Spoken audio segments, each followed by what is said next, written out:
Hello, everyone, and welcome back to the Cozy English Corner. I am your host, Alex.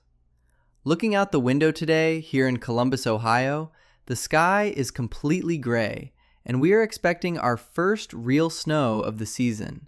It is certainly freezing. I had to wear 3 layers of clothing just to walk from my bakery in the Short North District down to the studio today. I appreciate you making the trip in this weather. For our listeners, Fiona is a former linguistics researcher who now runs a wonderful boutique bakery right here in the city.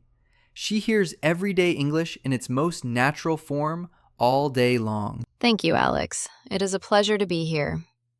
Working at the bakery, I notice a specific struggle that non-native speakers face when they come into my shop. They use words that feel far too heavy for the situation. Heavy words. That is an interesting way to describe it. Tell me more about what you mean by that. They will approach the counter and say, "I wish to purchase a coffee," or "I received an email about my order." It is perfectly correct grammatically, but it creates a visible wall between them and the local community. And that isolation is a real pain. We rarely discuss this in language learning. The true fear is not making a grammar mistake. The true fear is the deep insecurity of feeling like an outsider. When you sound like a textbook, people unintentionally treat you like a stranger. Exactly. You want to belong, especially if you have moved your entire life to a place like Ohio. The solution to breaking down that wall is mastering a very small word that carries a massive amount of weight. The verb get. It is such a common word, yet it causes so much confusion. We should start by looking at its first major meaning, to receive. Yes, instead of saying, "I received a message," which sounds like a corporate robot, we say, "I got a message." If it is your birthday, you do not say, "I received many gifts." You say, "I got many gifts." I understand. It immediately lowers the formality. But Fiona, from a linguistic perspective, why do native speakers prefer this tiny word over a precise word like receive? This brings us to a fascinating scientific fact about the brain. Get is what linguists call a highly polysemous word, meaning it has many connected definitions.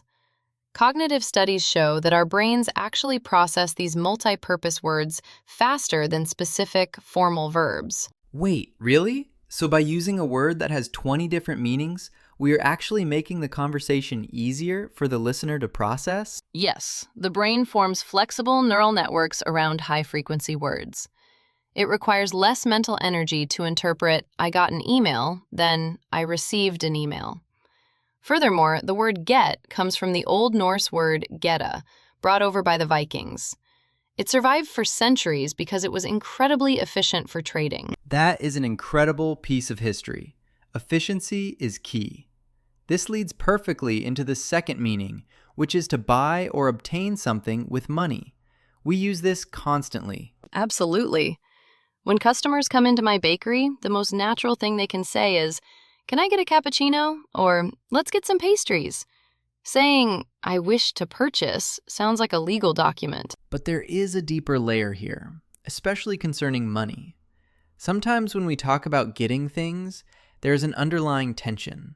For example, getting groceries. I am glad you brought that up. With the rising cost of living here in the Midwest, when someone says, "I am getting groceries on my credit card again," they are not just talking about acquiring food. They are expressing the silent anxiety of making ends meet. The word get absorbs that emotional weight quietly. That makes total sense. We mask our financial fears behind simple words. Now, closely related to buying is fetching. Like when I say, "Wait here, I will get my coat." Yes, fetching implies movement. You leave, you obtain the item, and you return. "Can I get you a drink?" means I will walk over to the kitchen, find a drink, and bring it back to you. Speaking of movement, let us transition to the third rule, using get to mean arriving at a destination. This is very common when we talk about commuting. It is essential. If you are stuck in traffic on Route 315 here in Columbus, you might call your office and say, "I will get to work late." You do not say, "I will arrive at work late." Exactly. How do you get to the university? Or when did you get here? Notice that we usually use the preposition to after get. However, there is a major exception that frustrates many learners. The word home. We never say, I get to home. We simply say, I get home. It is just one of those rules you must memorize to sound natural. I get home late. Simple and clear. Now, Fiona, the fourth meaning is my personal favorite because it describes a change of state. Get meaning to become. This is beautifully descriptive. We use get plus an adjective to show a process. Right now, outside, the sky is getting dark. It is not fully dark yet, but the change is happening. And as the temperature drops, we say it is getting cold. But this applies to our human experience as well. We say, I am getting hungry, or I am getting tired. Yes, and this touches on another deep insecurity we rarely voice. When someone says, I am getting older, they are not just stating a biological fact. They are expressing the fear that time is slipping away, the insecurity of losing their youth. It is a profound realization hidden in a simple phrase. That is deeply insightful. The verb captures the transition, the slipping of time. It is not I am old, which is final. It is I am getting older, which is an ongoing, sometimes painful process. Exactly. We also say, I hope you get better soon, to someone who is sick. It is a wish for a positive change of state. So we have covered receive, buy, arrive, and become. Now we must face the final challenge that terrifies every English learner: phrasal verbs. Phrasal verbs with get are notorious, but there is a logic to them, especially concerning transportation. Let us look at get in versus get on. This is a common mistake. I often hear people say they got on the car. Why is that incorrect? Think about the physical movement. A car is a small vehicle. You must bend down your body to enter it. Because you enclose yourself in a small space, you get in the car or get in a taxi. That makes sense. And if the vehicle is large enough that I can walk or stand upright inside it, the rule changes. Correct. If you can walk down an aisle, you use on. So you get on a bus, you get on a train, and you get on an airplane. And naturally, the opposites follow the same logic. If you get in a car, you must get out of the car.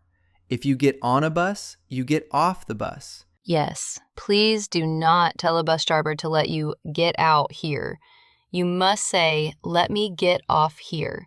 It sounds much more natural to local ears. Moving beyond transportation, we use phrasal verbs with get for social situations and relationships. For example, getting along. If you have a friendly relationship with your neighbors, you get along with them. But if we look at the negative side, I do not get along with my boss reveals a tense workplace dynamic. Workplace dynamics are challenging. And what if you face a major disappointment, like failing a project or going through a bad breakup? We use get over. To get over something means to recover emotionally. It took me months to get over that breakup. It implies a difficult obstacle that you had to climb past. We also have get through, which means to survive a difficult task. I just need to get through this meeting. Exactly. You picture the meeting as a dark tunnel, and you are just trying to reach the light at the other end.